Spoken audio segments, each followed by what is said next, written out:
was happy to see that several of you are interested in participating in the 22 push-up challenge to commence on October 21st. So between now and October 21st, we're going to be practicing.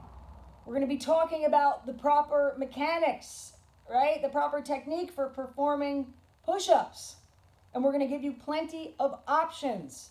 You don't have to be able to do a push-up on your hands and your toes. You can do them from your knees. You can do them with your hips slightly bent from your knees. Or you can do them on the edge of a bench or a table or even against the wall. So we're going to discuss that in the coming weeks as we work up to this. But what a great opportunity, not only to take pause and think about the unfortunate state of our fellow citizens, and in my case, we do this for the veterans, but really it affects all of us, that some people become so desperate that they feel the only way out is to no longer exist. That is the saddest thing. And back in the day, I used to think it's not a coward's way out. It's a tragic state of existence, of a thought process, to think that you are better off by ending things. So that is something that we should all think about, especially now. We are in a very difficult time, but we have to start looking at the light at the end of the tunnel. And that's all I'm going to say. Anyway, let's get back to the push-up. So right now I'm going to review what I told you yesterday, which is that, the day before yesterday. It's very important that your hands stay in line with the middle of your chest, mechanically speaking. That is the most effective and efficient way to produce the force necessary for you to be able to push your body away from the ground, to descend toward the ground and then push yourself back up into that start or extended position. Okay, so the mechanics have to be correct, because the only way to engage the muscles that are going to allow you to perform that action is to make sure that the joints are aligned properly. There will be slight variances for each person. There'll be preferences. Some people like to go with their hands a little bit closer, some are wider, a little bit higher towards the shoulder, a little bit lower towards the middle of the chest. There are slight variations, but you're still going to be in a pretty, tight, a pretty reasonable sort of box of requirements or alignments. Okay, so without further ado, how do you get there? I told you that your hands have to be in line with the middle of the chest, but how do I know? Well, I don't know how you know, but I can tell you how you can start. One of the best ways to do that is you're going to lay flat on the deck in the prone position. You're going to put your thumbs on your nipples. Yes, I said it again. Thumbs on the nipples. And then you're going to slide your hands directly out to the side, laterally, away from your body. Thumbs on the nipples, slide your hands out to the side. How far out? Well, for me, I'm 5'5.5", and I'm going to say I'm about 9 inches away from the side of my body. What you're really looking for, okay? What you're really looking for is you slide your hands away from the body. Thumbs along the nipples, slide your hands away from the body. When you are in the down position of the push-up, is here, right? The upper portion of your arm is about parallel with the deck, and your elbows are at 90 degrees. So your wrist is directly under your elbow. Improperly or more difficultly, because different hand positions do accentuate different muscles, but right now we're trying to be as effective as possible. If I had my hands closer, I put my thumbs on my nipple and I move my hands an inch out to the side, look where my elbows are. Wait, I gotta do it wrong like you guys do. What you do is then you start turning your fingers in and you're trying to push from here. Puts a lot of stress on the shoulder. Becomes very difficult. Transversely, pretty fancy word, huh? If I put my hands too far out to the side, right, if I put them way out here, all right, and I try to come to the top with the up, I'm almost there actually. See how there's not a straight line? See how my wrist is not directly under my elbow? So though this can be an advanced and advantageous position to put more stress on the chest, for the beginner, for you who just want to be able to do a 22 push-up challenge with me starting October 1st, that's not where you need to be. It's too difficult. You're not there yet. So we're going to put the thumbs on the nipple. We're going to slide our hands out. You can work with a partner or videotape yourself.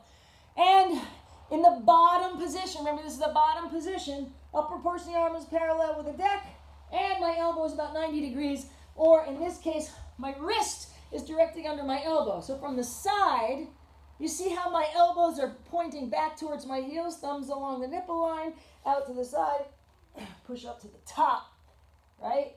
Push up to the top, and then I come back down 90 degrees, then push back up. I already told you about the heel of the palm, so you got to practice that. Your weight has to be in the heel of the palm. You want the leverage point to be straight. So the elbow is directly over the wrist, right? Now, you can't do it from your toes. You don't have to. You can do these push-ups from your knees. So the first option, right, to reduce the intensity is to do everything I just told you, but instead of just your toes being on the ground, you're going to have your knees on the ground with your hips straight. Again, everything else is the same. Hands in line with the middle of the chest. You're not reaching here, destabilizing the shoulder girdle. You're fully extended. You bend at the elbow, engage the chest, and come back to the top. Patty, that's still too difficult. You're crazy. I got you. Walk your knees a little bit closer. So now I have an angle or a bend in the hips. This is where you have to be careful, because what you might start to do is come down here. Look where my hands are, up on my forehead. No. You get to that later. That's next year.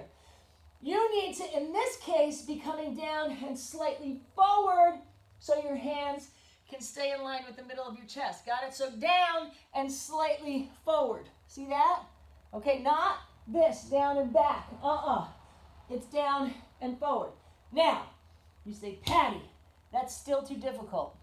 I got you. Now stand by, because I'm going to move the tripod, and it might make an obnoxious sound as I get ready, because we are low speed, high drag here. I don't have time to be editing clips and all that other stuff, so you're just going to have to suck it up and get a little grip fit. Dang it. All right, fine, maybe I should buy a new tripod. Anyway, bad dog. Now, I'm going to show you how else you can do this. This may be the only way you can do a push-up. This may be the only way. You're going to put the heel of your palm on the edge of a bench or a table. Heel of the palm on the edge of a bench or a table. This is actually really beneficial as part of your training program for you to get that connection between the push point and the heel of the palm and the nipple line, the middle of the chest, where you have the greatest density of pectoral muscles, right? So heel of the palm along the edge of the bench, all right? I can do it with a straight body, hips straight, right? Or I can bend my knees here.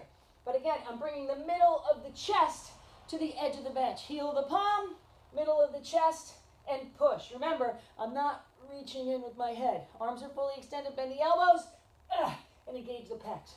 There you go. Now, tomorrow, we're going to talk about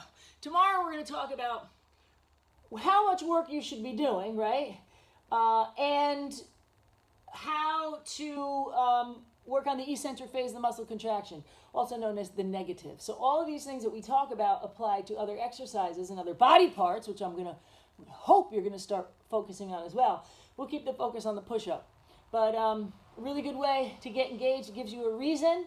We're thinking about life, and life is difficult sometimes, but it's definitely worth hanging around, because if you focus and you try to change your mindset, and